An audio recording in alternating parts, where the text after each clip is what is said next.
Hello, good morning everyone. आज आप सब ठीक होंगे। तो चलिए अपन सेशन की ओर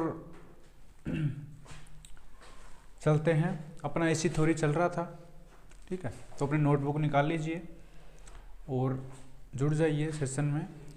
सेशन को सब्सक्राइब एवं शेयर कर लीजिए अपने फ्रेंड्स के साथ और जुड़ जाइए।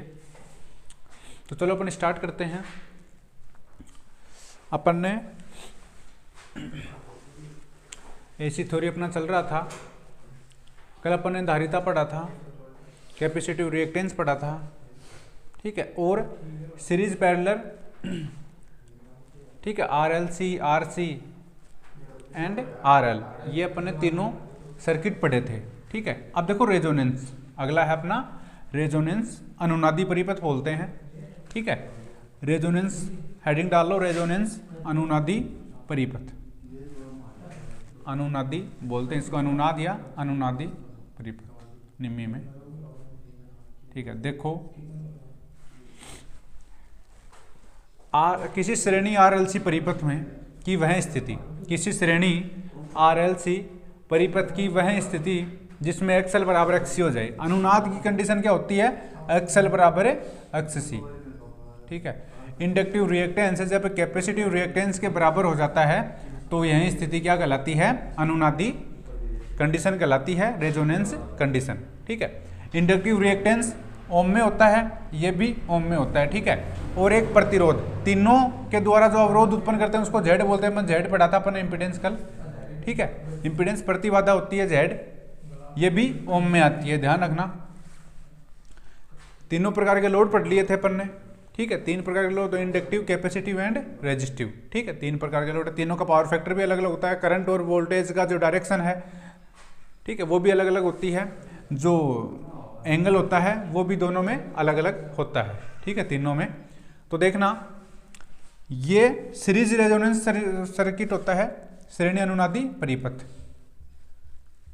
ठीक है, श्रेणी अनुनादी परिपथ। देखो किसी आरएलसी परिपथ की, वही है, किसी आरएलसी परिपथ, किसी श्रेणी आरएलसी परिपथ की वह स्थिति, की वह स्थिति, ठीक है, किसी श्रेणी आरएलसी परिपथ की वह स्थिति जिसमें एक्सएल बराबर है एक्ससी हो जाता हो, वह क्या कहलाता है? श्रेणी अनुनादी परिपथ, श्रेणी अनुनादी या रेजोनेंस परिपथ कहलाता है, कहलाता है, ठीक है। किसी श्रेणी आरएलसी परिपथ की वह स्थिति जिसमें एक्सएल बराबर एक्ससी हो जाए, वह क्या कहलाता है? श्रेणी अनुनादी परिपथ। अब देखो एक्सएल बराबर एक्ससी हो जाएगा, देखो यहाँ पे एक्सएल बराबर एक्ससी। एक्सएल कैसे निकलता है? 2 पाई एफ एल से निकालते हैं अपन, बराबर 1/2 पाई एफ सी, एफ इंटू सी, 1/2 पाई एफ सी, ठीक है। ये फॉर्मूले हैं, देखना इससे 1/2 पाई एफ सी, ठीक है। ये क्या है? 2 पाई एफ, यहाँ पे फ्रीक्वेंसी एल, यहाँ पे इंडक्टर है, किसी कॉइल का प्रेरकत्व है, हेनरी में आएगा। यहाँ पे एफ, ये फ्रीक्वेंसी आवृत्ति हर्ट्ज में, और यहाँ पे ये धारिता फेरेड या माइक्रो फेरेड में, ठीक है। अब देखो यहाँ से अपन निकालेंगे एफ, ठीक है। तो इसको करेंगे एफ स्क्वायर बराबर 1/2 दूनी 4 पाई स्क्वायर हो जाएगा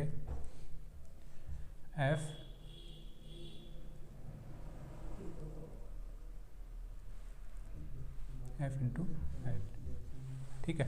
4 pi square F into L हो जाएगा, 4 pi square F into L, F C, फिर एल सी हो जाएगा, एल सी, ठीक है। देखना, देखो एफ स्क्वायर यहाँ से अपन ने बाहर कर लिया। अब देखो यहाँ पे 1/4, 2 दूनी 4 पाई स्क्वायर, ठीक है। और यहाँ पे एफ एल और सी बचेगा, एल इंटू सी, ठीक है। अब यहाँ से एफ करेंगे अपन, तो 1/2 पाई अंडर रूट हट जाएगा, यहाँ पे एल सी, ठीक है, ये हो गया अनुनादी परिपथ की आवृत्ति। ठीक है, श्रेणी अनुनादी परिपथ की आवृत्ति अपन को निकालनी हो तो अपन ये फॉर्मूला यूज करेंगे अपना, एफ बराबर एफ यानी फ्रीक्वेंसी होगी 1/2π√L × C।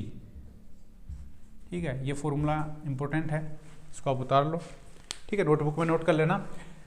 अनुनादी कंडीशन क्या कहलाती है? किसी परिपथ में XL बराबर XC हो जाए, capacitive reactance inductive reactance capacitive reactance के बराबर हो जाए, प्रेरक प्रतिघात, ठीक है, जो संधारित्र प्रतिघात के बराबर हो जाए, वह कंडीशन अनुनादी कहलाती है। आप श्रेणी अनुनादी वह किसी श्रेणी RLC परिपथ की वह स्थिति जिसमें XL बराबर XC हो जाए, ठीक है, तो वह क्या कहलाते हैं? श्रेणी। अब देखो XL बराबर XC करेंगे, इससे एक फॉर्मूला निकल के आ जाएगा फ्रीक्वेंसी, कौन सी? अनुनादी रेजोनेंस फ्रीक्वेंसी।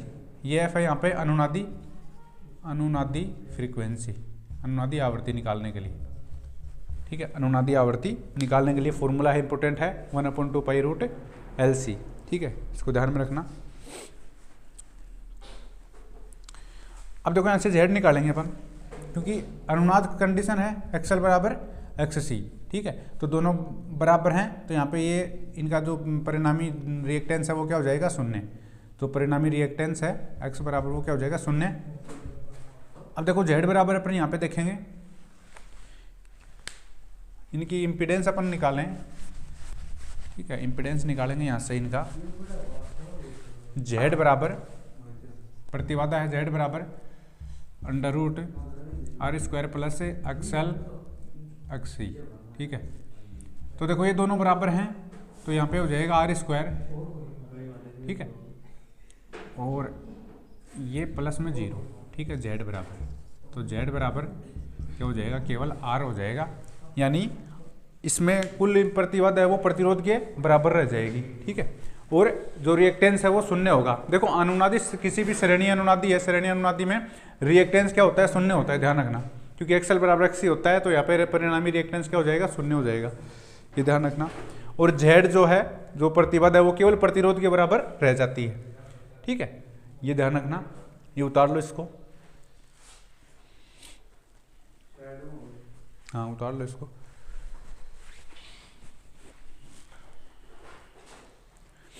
देखो इसकी कंडीशन क्या होती है? इसके एक तो परिणामी रिएक्टेंस है वो 0 हो जाता है, क्योंकि XL बराबर XC होता है। ठीक है, यहाँ पे देखो 0 आ गया है, 0 हो जाता है।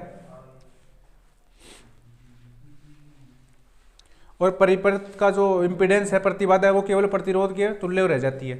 ठीक है, ये इसके फैक्ट हैं।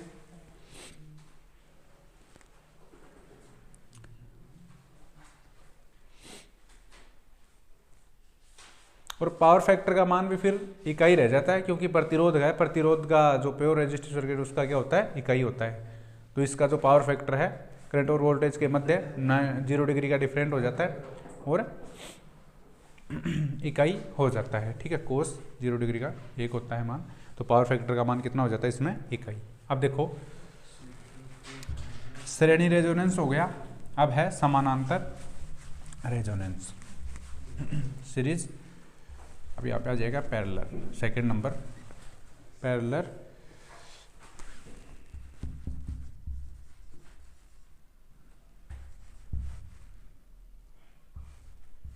ठीक है, पैरेलल यहाँ पे हो जाएगा समानांतर। समानांतर समानांतर अनुनादी, समानांतर अनुनादी परिपथ। ठीक है,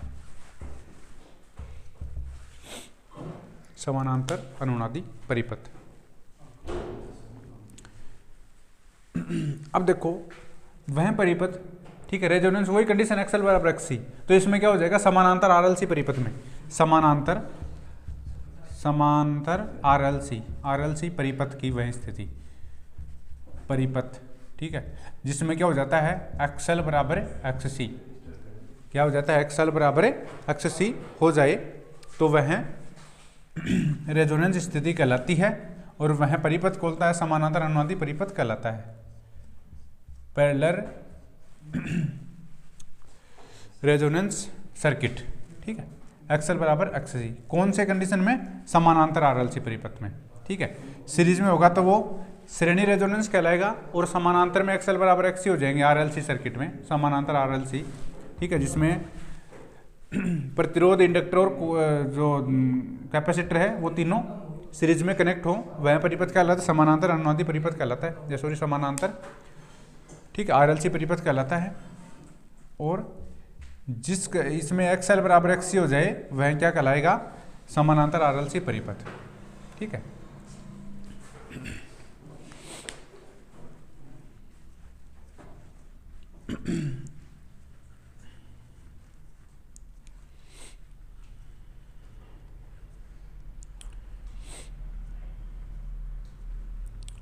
अब देखो इसमें इम्पीडेंस का मान अधिकतम होता है, इम्पीडेंस का मान अधिकतम होता है, इम्पीडेंस का मान अधिकतम अपने आप, क्योंकि प्रतिरोध के तुल्य होता है, अधिकतम होता है, ठीक है। इम्पीडेंस का मान अधिकतम होता है,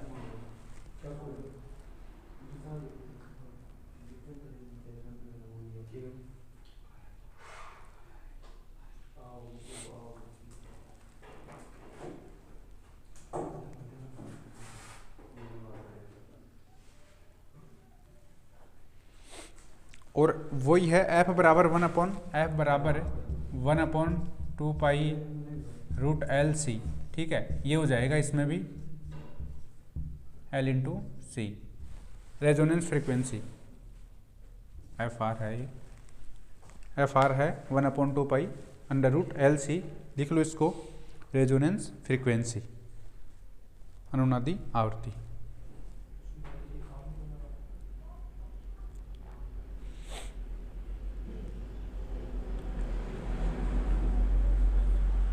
ठीक है, तो इस सीरीज और पैरेलल दोनों हो गए हैं। अब अपना पावर फैक्टर आगे है, शक्ति गुणक किसे कहते हैं। देखो पावर फैक्टर इंपोर्टेंट फैक्ट है, शक्ति गुणक पावर फैक्टर, इसकी कोई इकाई नहीं होती।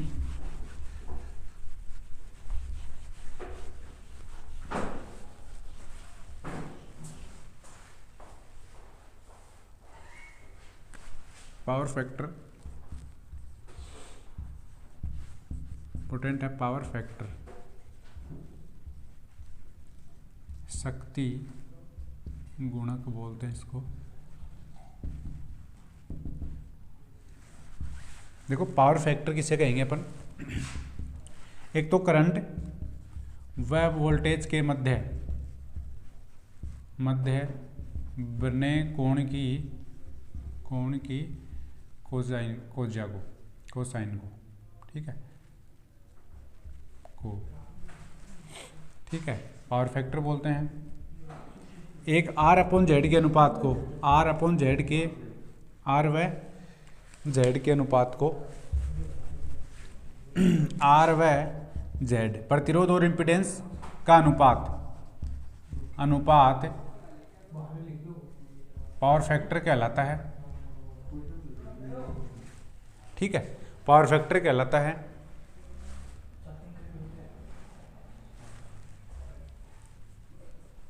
ठीक है ना। और एक होता है अपना वास्तविक शक्ति व आभासी शक्ति का अनुपात क्या कहलाता है, पावर फैक्टर। अब देखो वास्तविक शक्ति व आभासी शक्ति का अनुपात क्या कहलाता है, पावर फैक्टर। अब वास्तविक शक्ति रियल पावर होता है, आभासी शक्ति एपरेंट पावर होता है, ठीक है। ये तीन प्रकार की होती हैं। एक रिएक्टिव पावर भी होता है, वो अपन आगे पढ़ेंगे, ठीक है। प्रतिघाती शक्ति होती है, तीनों के बारे में पढ़ेंगे। अपन ये पढ़ चुके हैं, आई व वोल्टेज के मध्य बने कोण की, यानी करंट और वोल्टेज के मध्य बने कोण की कोजिया को पावर फैक्टर कहते हैं, आर व जेड के अनुपात को, ठीक है। तो देखो एक तरह से अपन आर बटा जेड करेंगे, इसकी इकाई क्या है, ओम, इसकी इकाई भी ओम है, दोनों कट गए, तो इसकी कोई इकाई नहीं होती, ये ध्यान रखना, क्योंकि ये एक अनुपातिक राशि है, फैक्टर है, गुणक है, ठीक है। अब वास्तविक शक्ति, ठीक है, वास्तविक शक्ति P बराबर निकालते हैं अपन V into I into cos phi से, अपॉन आभासी शक्ति P बराबर V इंटू आई, ठीक है। तो V और I कट गई, अब बचा क्या है अपने, कोस फाई, ठीक है। तो पावर फैक्टर का जो प्रतीक होता है वो कोस फाई से अपन रिप्रेजेंट करते हैं। तो पावर फैक्टर का प्रतीक होता है, ये इस हिसाब से निकल के आया, देखो कोस फाई, ठीक है, प्रतीक होता है कोस फाई। अभी पावर अपन पढ़ेंगे तीनों आगे, अब देखो पावर फैक्टर है वो 3 प्रकार का होता है, लीडिंग, लैगिंग और यूनिटी। अपन एक एक करके देखते हैं, लीडिंग, लैगिंग और यूनिटी, पश्चगामी, अग्रगामी और इकाई। ठीक है, ये उतार लो। तीनों परिभाषाएं आपको ध्यान में रखनी है। करंट और वोल्टेज के मध्य बने कोण की कोजा को पावर फैक्टर बोलते हैं। शक्ति गुणक आर व जेड के अनुपात को, प्रतिरोध व इंपीडेंस का अनुपात क्या कहलाता है? पावर फैक्टर कहलाता है। जैसे आर अपॉन जेड हो गया, सूत्र अपन यदि निकालें तो कोस थीटा का, ठीक है, कोस वाई पावर फैक्टर, तो इसकी इकाई नहीं होती क्योंकि ये दोनों क्या हो गए, कट जाएंगे आपस में, तो इनकी कोई इकाई नहीं होती। और देखो वास्तविक शक्ति व आभासी शक्ति का अनुपात पावर फैक्टर कहलाता है। तो V इंटू आई कोस पाई क्या होता है? वास्तविक शक्ति रियल पावर, और एपरेंट पावर V इंटू आई से। ठीक है, अब पावर फैक्टर यहाँ पे क्या आ गया? कोस पाई, तो इसकी कोई इकाई नहीं होती, केवल प्रतीक होता है, वो भी कोस पाई से अपन इसको रिप्रेजेंट करते हैं। और AC में इसका मान होता है अलग, जबकि DC में इकाई होता है। अभी अपन इसके 3 प्रकार हैं वो पढ़ेंगे। पावर फैक्टर के प्रकार देखो आगे इंपॉर्टेंट है। पावर फैक्टर के प्रकार, तीनों लोड के अलग अलग होता है पावर फैक्टर। पावर फैक्टर प्रकार देखो, इसके 3 प्रकार हैं। ठीक है, 1 नंबर इसमें लीडिंग, लीडिंग को बोलते हैं अग्रगामी, अग्रगामी।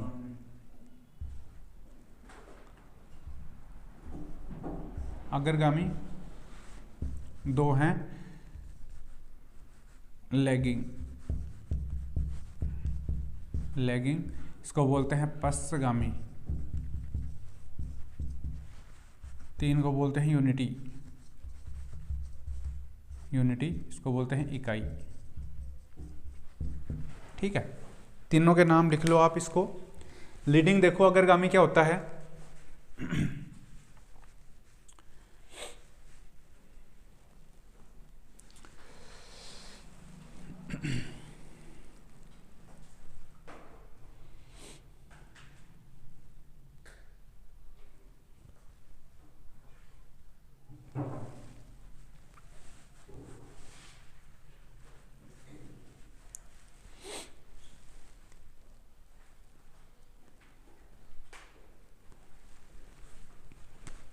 इसकी कंडीशन क्या होती है?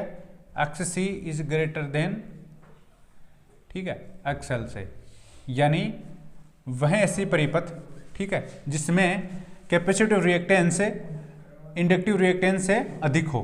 कैपेसिटिव रिएक्टेंस का मान इंडक्टिव रिएक्टेंस से अधिक हो, ठीक है, ये इससे बड़ा हो, तो जब क्या होगा? अग्रगामी। पावर फैक्टर कैसा हो जाएगा? लीडिंग। और कैपेसिटर जो करता है वो लीडिंग ही होता है कैपेसिटर का, जिसमें कैपेसिटिव धारिता अधिक होगी। ठीक है, तो वह ऐसी परिपथ है जिसमें कैपेसिटिव रिएक्टेंस का मान इंडक्टिव रिएक्टेंस से अधिक होता हो। ध्यान रखना, वह ऐसी परिपथ जिसमें कैपेसिटिव रिएक्टेंस का मान इंडक्टिव रिएक्टेंस से अधिक हो, यह क्या कहलाएगा? अपना लीडिंग, अग्रगामी। और इस कैपेसिटर में क्या होता है? करंट जो है वो 90 डिग्री लीड चलती है, किससे? वोल्टेज से। तो लीडिंग में हमेशा करंट आगे होगा। ध्यान रखना, लीडिंग लैगिंग में लीड क्या करेगा? यहाँ पे करंट, धारा क्या करेगी? लीड करेगी, धारा लीडिंग राशि होगी। ठीक है, अब प्योर कैपेसिटी होगा तो 90 डिग्री होगी, वरना इससे कम हो जाएगा। 90 डिग्री से कम हो जाता है वो एंगल इसका। ठीक है, अब देखो लैगिंग, पश्चगामी, किसी ऐसी परिपथ की वह कंडीशन जिसमें एक्सएल का मान इज ग्रेटर देन एक्ससी। ठीक है, एक्सएल बड़ा है एक्ससी से, तो जिसमें इंडक्टिव रिएक्टेंस का मान कैपेसिटिव रिएक्टेंस से अधिक हो, तो वह क्या कहलाता है? लैगिंग। वह ऐसी परिपथ जिसमें कैपेसिटिव रिएक्टेंस का मान इंडक्टिव रिएक्टेंस से कम हो, वह क्या कहलाता है? लीडिंग, पश्चगामी।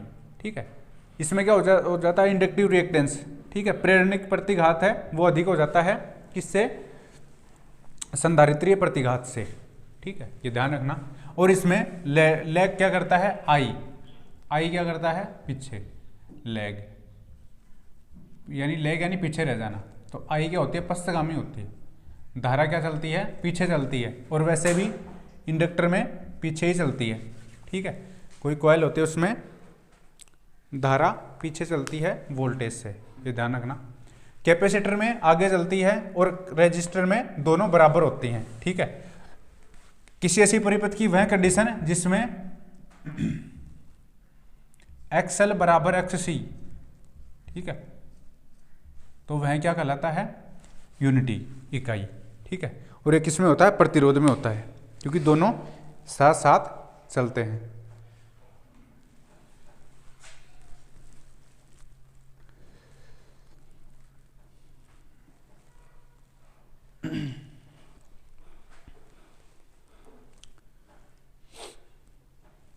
अब देखो इसमें पावर फैक्टर होता है आर अपॉन जेड, ठीक है, तो इसमें देखो पावर फैक्टर होगा आर अपॉन जेड। अब जेड के बराबर यहाँ पे क्या है, ये दोनों तो है नहीं इसमें, ठीक है, केवल आर ही होगा, तो जेड बराबर आर लेंगे तो पावर फैक्टर क्या हो जाएगा, आर बटा आर, ठीक है, तो 1, ठीक है, तो इकाई, इसीलिए बोलते हैं यूनिटी।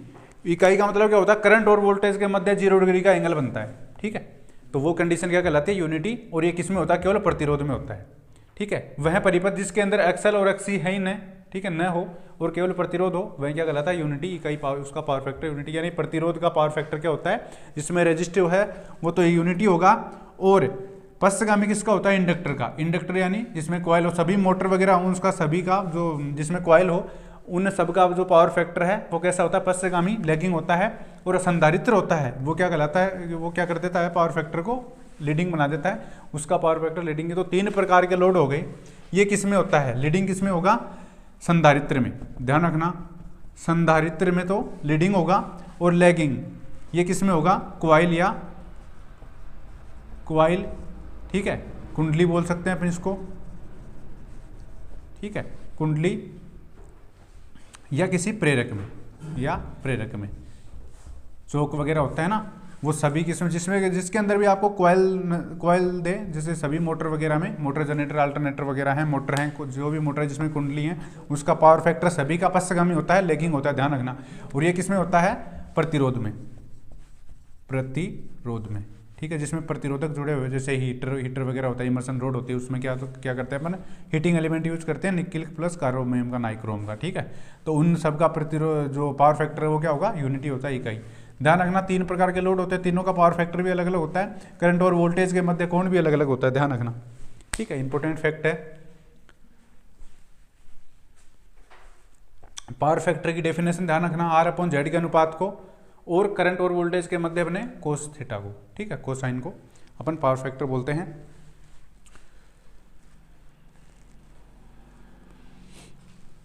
ठीक है, ये उतार लो, स्क्रीनशॉट ले लो इसका।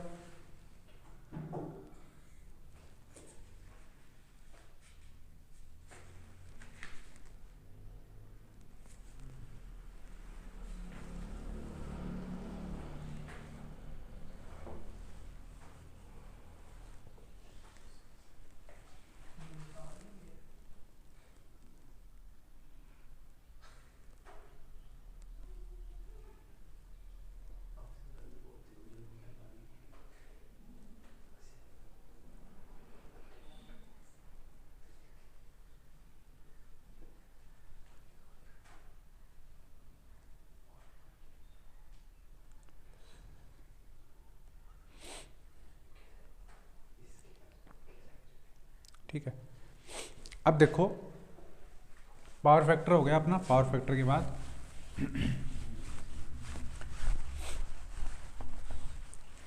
अब देखो पावर फैक्टर के इफेक्ट देखते हैं अपन। पावर फैक्टर कम या अधिक हो जाता है तो क्या क्या कंडीशन होती हैं।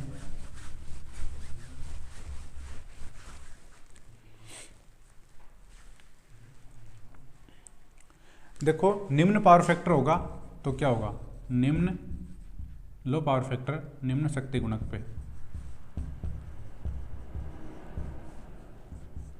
निम्न शक्ति गुणक पे क्या होगा,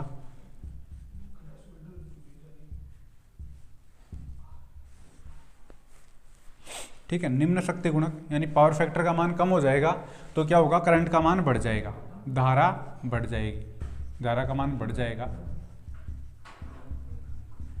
कोई भी उपकरण है, ठीक है, वो वास्तविक शक्ति खपत कम दर्शाएगा,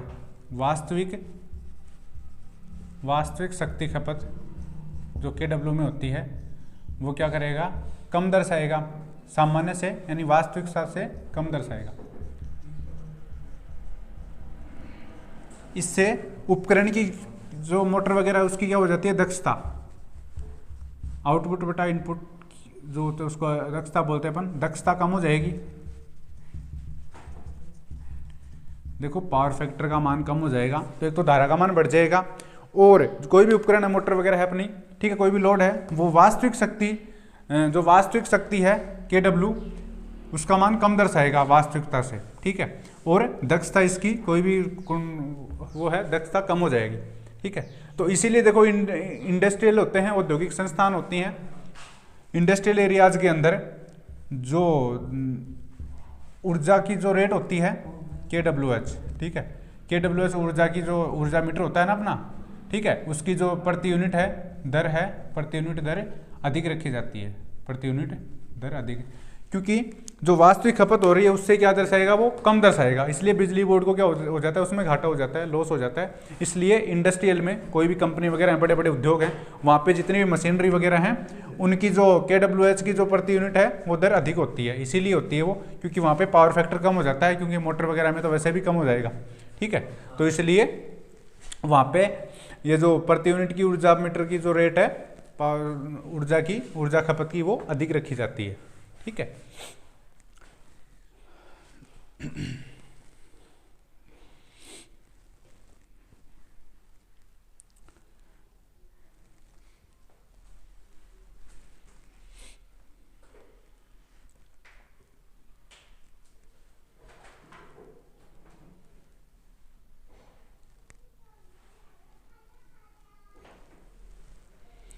अब देखो अगला अपना, अगला है समानांतर एसी परिपथ, समानांतर एसी परिपथ, AC circuit, parallel AC circuit, ठीक है। अब देखो समानांतर एसी परिपथ में इम्पीडेंस की क्या गणना करनी है अपन को, इम्पीडेंस होता है ना अपना, ठीक है, प्रतिबाधा की गणना, बाधा की गणना, ठीक है। उसकी एक तो होती है वेक्टर विधि,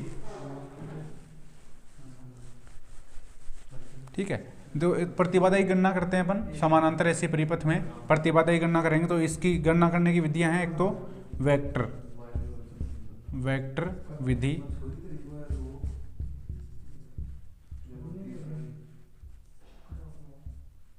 ठीक है, वेक्टर मेथड होता है, वेक्टर विधि। देखो इसमें क्या होता है, परिपथ के जितने भी घटक हैं, परिपथ के घटकों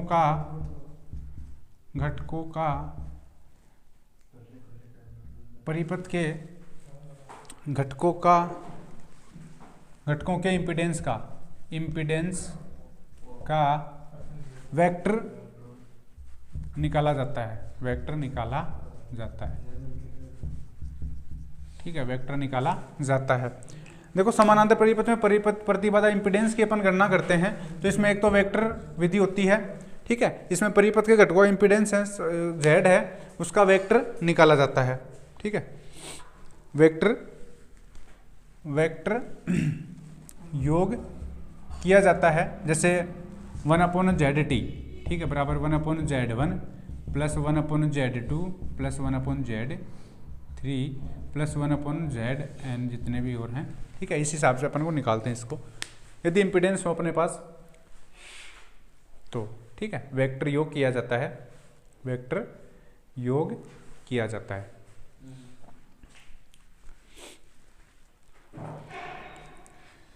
अब देखो एडमिटेंस, अगली है अपनी एडमिटेंस विधि। क्या है एडमिटेंस विधि, एडमिटेंस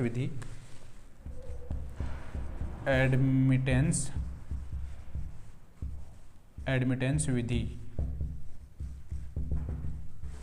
देखो इम्पीडेंस बोलते हैं अपन तीनों लोड हैं, उनके द्वारा विद्युत धारा में कुल अवरोध, विद्युत धारा प्रवाह में कुल अवरोध क्या कहलाएगा, Z, ठीक है। अब देखो इम्पीडेंस किसे कहेंगे अपन, पहले तो इम्पीडेंस समझो, एक अपन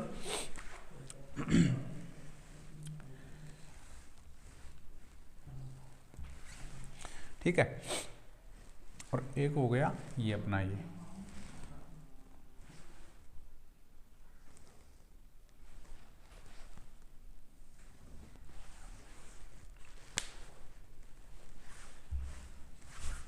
ये दोनों त्रिभुज बना लो, ठीक है, दोनों त्रिभुज बना लो। ये तो हो गया जी, ठीक है, कंडक्टेंस, चालक तो बोलते हैं, ये तो हो गया कंडक्टेंस, और ये हो गया ससेप्टेंस, ये हो गया बी, ससेप्टेंस, ससेप्टेंस और ससेप्टेंस, और ये हो गया एडमिटेंस वाई।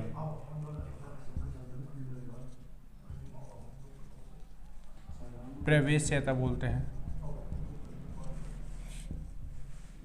ठीक है। एडमिटेंस को वाई से रिप्रेजेंट करते हैं, ठीक है।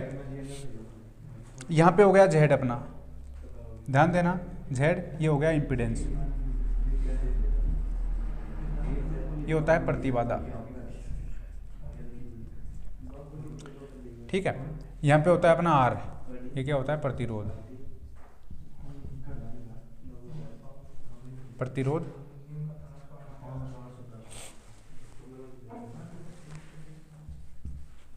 ठीक है, और ये होता है रिएक्टेंस,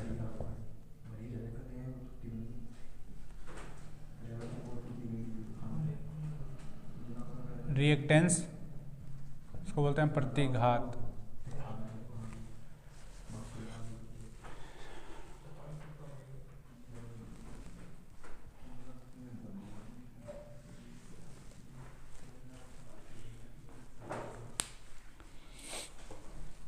ठीक है।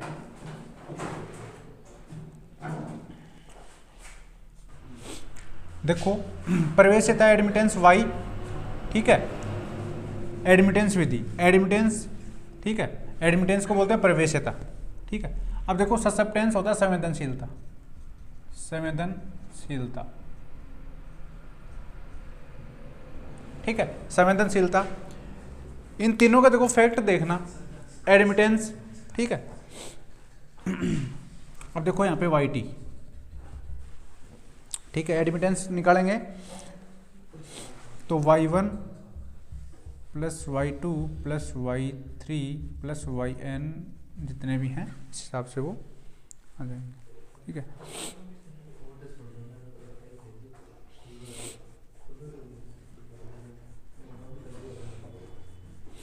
और यहाँ से देखो अपन को z निकालना हो तो z निकालने के लिए क्या करते हैं, आर स्क्वायर प्लस एक्स, ठीक है, एक्स रिएक्टेंस प्रतिबाधा, ठीक है, एक्स स्क्वायर हो जाएगा। और y निकालेंगे, सबसे पहले देखो एडमिटेंस किसे कहते हैं, एडमिटेंस लिख लो इसके बारे में, एडमिटेंस, एडमिटेंस देखो प्रतिबाधा, इम्पीडेंस का विपरीत क्या कहलाता है, एडमिटेंस, ठीक है। ये एक तरह से प्रतिरोध की भांति कार्य करता है, तो ये एक तरह से चालकता की भांति कार्य करता है, ठीक है। तो देखो एडमिटेंस किसे कहेंगे अपन, प्रतिबाधा का विपरीत, प्रतिबाधा, प्रतिबाधा का विपरीत प्रभाव या प्रतिबाधा का विलोम क्या कहता है, एडमिटेंस, ठीक है। एडमिटेंस निकालते हैं y1 y2, ठीक है, और ये z निकालेंगे यहाँ से तो R square plus X square, ठीक है। अब देखो यहाँ से y निकालेंगे अपन, तो क्या करेंगे, इधर r का विपरीत देखो, आप सबसे पहले देख लो इनके बारे में मध्य, देखो प्रतिरोध का विपरीत क्या होता है, चालकता, अपन को पता है चालक तो होता है, ठीक है, कंडक्टेंस, ये सभी ओम में होते हैं, इनकी इकाई क्या होती है, ओम होती है, सभी एक तरह से प्रतिरोध की भांति कार्य करते हैं, ठीक है, तीनों की ओम होती है। और इनको अपन लिख सकते हैं, देखो चालकता की इकाई क्या होती है, महो या साइमन, महो या साइमन, सीमन बोलते हैं, साइमन, ठीक है। इसकी भी क्या हो गई, वही है महो या साइमन,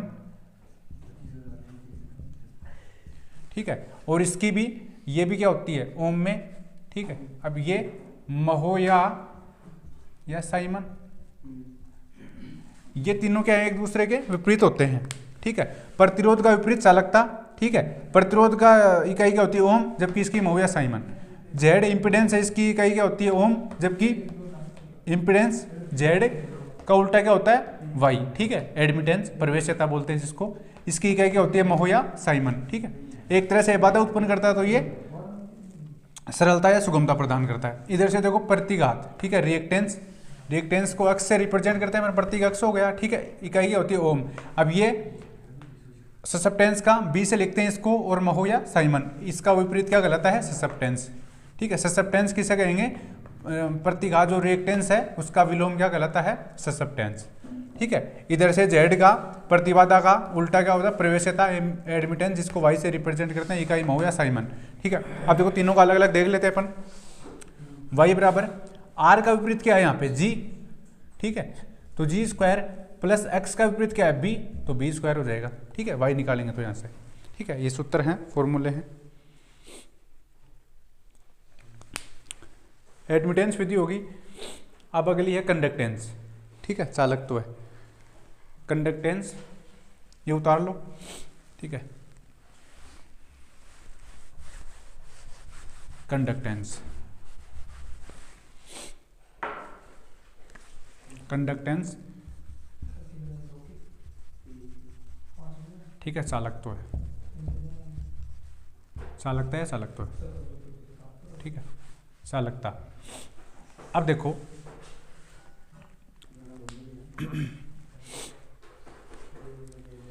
देखो प्रतिरोध का विलोम क्या कहलाता है, चालकता, ठीक है, चालकता कहलाते हैं प्रतिरोध का विलोम, ठीक है। जो प्रतिरोध का विलोम उल्टा, ठीक है, विलोम, ठीक है, प्रतिरोध का विलोम क्या कहलाता है, चालकता। इसका प्रतीक क्या होता है, जी, ठीक है, प्रतीक तो क्या है इसका, जी, और मात्रक या इकाई, मात्रक या इकाई क्या है इसकी, इकाई महो या साइमन, ठीक है, महो या साइमन, ठीक है।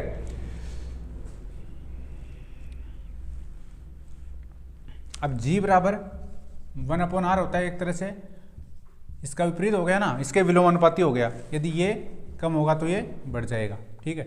यदि प्रतिरोध बढ़ेगा तो चालकता का मान कम हो जाएगा। ये एक दूसरे के विपरीत प्रभाव वाले होते हैं, ठीक है, ये ध्यान रखना।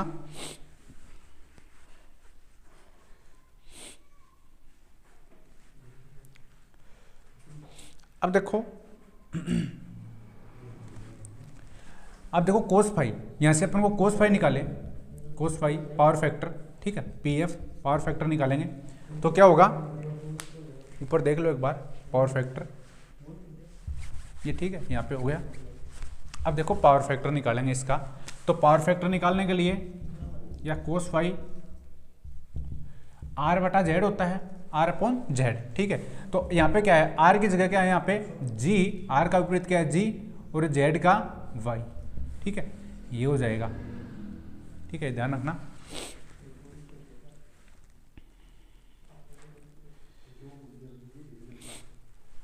तो जी निकालेंगे यहां से, तो जी बराबर है कोस फाई इंटू वाई, ठीक है, ये हो गया, ये फॉर्मूला ऐसे बन जाएगा, ये ध्यान रखना।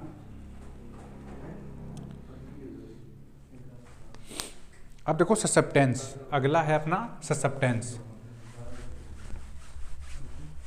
ससेप्टेंस, ससेप्टेंस,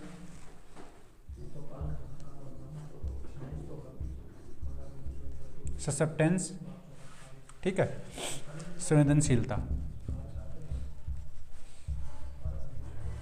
ससेप्टेंस होता है संवेदनशीलता, ठीक है, ससेप्टेंस होता है संवेदनशीलता। और जो प्रतिघात, ठीक है, रिएक्टेंस का विलोम, रिएक्टेंस, ठीक है, एक्स का विलोम होता है, ठीक है, रिएक्टेंस का विलोम होता है। इसका प्रतीक क्या होता है, प्रतीक बी, ठीक है, और मात्रक या इकाई, मात्रक या इकाई वही है महो या साइमन, ध्यान रखना इनको, महो या साइमन, ठीक है। ससेप्टेंस होता है संवेदनशीलता बोलते हैं जिसको, ये होता है रिएक्टेंस, ठीक है, एक्स यानी रिएक्टेंस का विलोम, प्रतिघात का विलोम, ठीक है। प्रतिघात, इसका विलोम क्या होता है, ससेप्टेंस। इसकी इकाई ओम होती है, ठीक है, इसका प्रतीक बी से और मात्रा इकाई महो या साइमन, ठीक है, ये ध्यान रखना। देखो बी बराबर करेंगे अपन यहाँ पे तो 1/x, ठीक है, एक दूसरे के विलोमानुपाती होते हैं दोनों, ठीक है, एक दूसरे के विपरीत प्रभाव वाले होते हैं।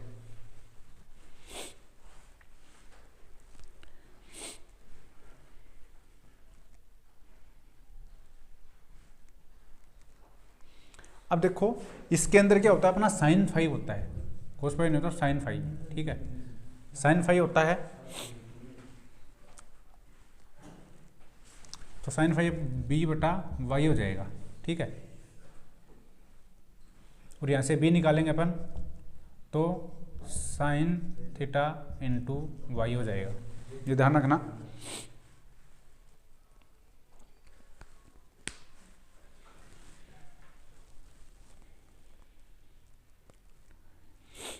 ठीक है ना, ये तीनों पढ़ ली हैं अपन ने।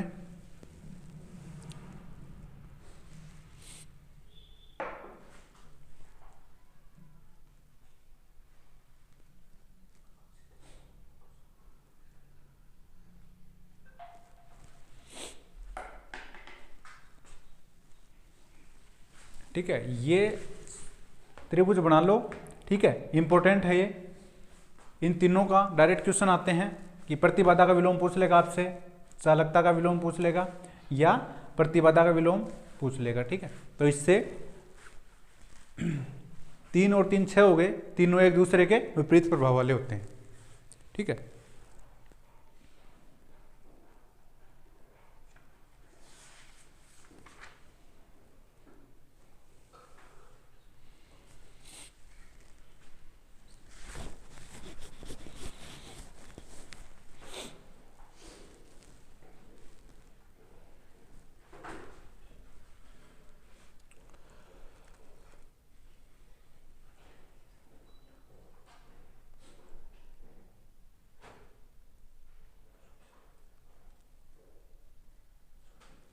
ठीक है ना। अब देखो शक्ति, वैसे कार्य करने की दर को शक्ति बोलते हैं अपन, P बराबर V इंटू आई से इसको निकालते हैं और इकाई क्या होती है, वाट, ठीक है। अब शक्ति देखो 3 प्रकार की होती है, 3 प्रकार की होती है शक्ति, ठीक है, शक्ति पावर 3 प्रकार होते हैं,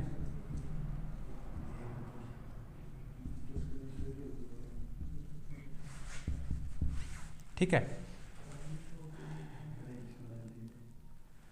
एक त्रिभुज से इसको समझते हैं अपन,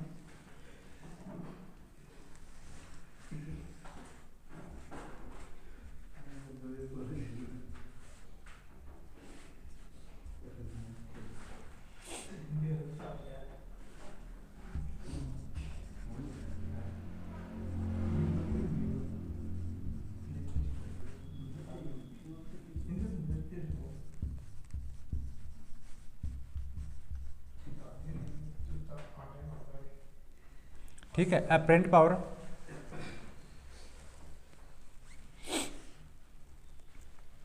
और यहाँ पे होता है रिएक्टिव पावर, रिएक्टिव पावर, ठीक है। अपरेंट पावर को आभासी शक्ति, आभासी, इसको असत्य, ठीक है, असत्य, आभासी असत्य शक्ति बोलते हैं। ये होती है सत्य, वास्तविक, ये बना लो त्रिभुज वास्तविक, ठीक है। और ये होती है अपनी प्रतिघाती, प्रतिघाती रिएक्टिव होती है ना, प्रतिघाती शक्ति, प्रतिघाती शक्ति, प्रतिघाती शक्ति। देखो आभासी शक्ति, असत्य पावर, ठीक है, असत्य शक्ति बोलते हैं इसको। अब देखो ये एक पावर ट्रायंगुलर है, ठीक है, पावर त्रिभुज, ठीक है, इसको आपको ध्यान में रखना है। प्रतिघाती शक्ति होती है। अब देखो ये क्या होती है, रियल पावर होती है, वो किस में होती है अपनी, किलो वाट में, वाट या किलो वाट में, ठीक है, वाट या किलोवाट में इकाई। ठीक है, अब देखो वास्तविक शक्ति या सत्य शक्ति रियल पावर की इकाई क्या होती है, वाट या किलोवाट। ठीक है, एपरेंट पावर आभासी शक्ति, ठीक है, आभासी शक्ति की इकाई क्या होती है, VA या kVA। ठीक है, अब ये वोल्ट एम्पियर होता है, वोल्ट एम्पियर, वोल्ट एम्पियर या किलो वोल्ट एम्पियर। ठीक है, ध्यान रखना।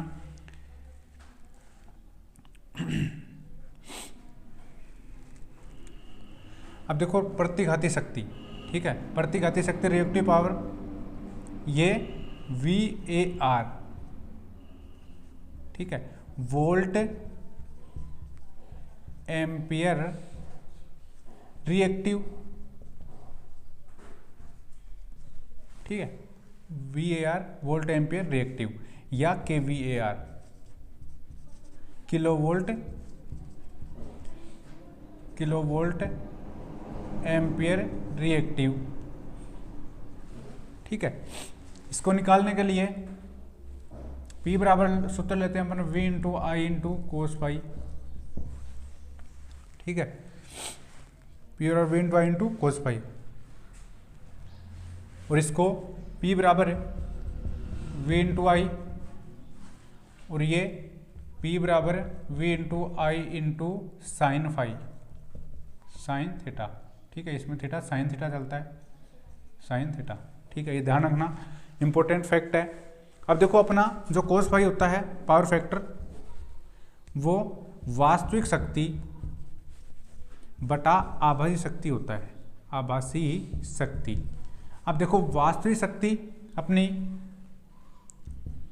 वास्तविक शक्ति क्या है, V into I into cos phi बटे आभासी शक्ति क्या है, V इंटू आई, V इंटू आई। ठीक है, तो V इंटू आई से कट का कोस पाई अपना आ जाता है, तो इसलिए पावर फैक्टर की जो प्रतीक होता है वो कोस पाई होता है। ध्यान रखना, क्या बच गया अपने पास, कोस पाई। ठीक है, इंपॉर्टेंट फैक्ट है, स्क्रीनशॉट ले लो इसका।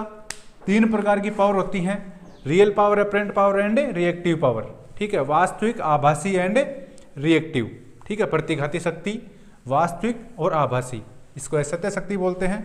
ये सत्य वास्तविक शक्ति होती है, रियल पावर बोलते हैं सत्य वास्तविक। ठीक है, वाट या किलोवाट में V into I into cos phi से निकालते हैं इसको, ये P बराबर V इंटू आई से निकालते हैं, और ये क्या है, VA। ठीक है, वोल्ट एम्पियर में इसकी इकाई होती है या kVA। ठीक है, और ये जितने भी अपने जो इंस्ट्रूमेंट मोटर वगैरह है, जैसे ट्रांसफॉर्मर है, उसकी kVA में लेते हैं अपन। ठीक है, ट्रांसफॉर्मर की जो रेटिंग है वो kVA में आती है, ये ध्यान रखना। ठीक है, और ये kilo volt ampere reactive. Condenser होता है संधारित्र, उसकी जो पावर है वो किलो वोल्ट एम्पियर रिएक्टिव में आती है। ठीक है, ध्यान रखना, स्क्रीनशॉट ले लो और कंटिन्यू सेशन को लाइक एंड शेयर किया करो, और इससे बने रहो। एग्जाम नज़दीक है अपनी, कंटिन्यू स्टडी करो। ठीक है, थैंक यू।